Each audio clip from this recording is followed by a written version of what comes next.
did James write this?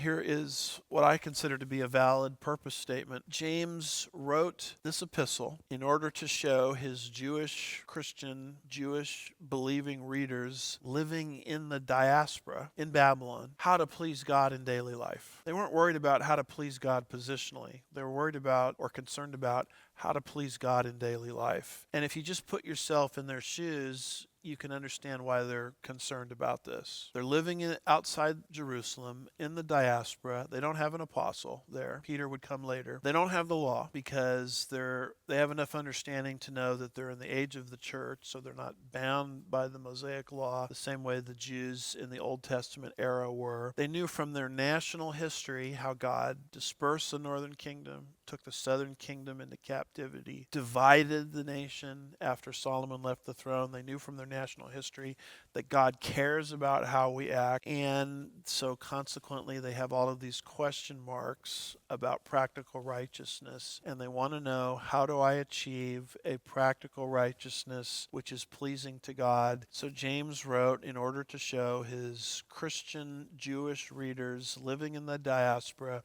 how to achieve a practical righteousness that pleases God. And James had the authority to address them on this matter because, after all, he was their pastor. James, the half-brother of Christ in Jerusalem, probably knew a lot of these folks by name. He knew them personally. So he writes this letter explaining what does practical righteousness look like in the age of the church.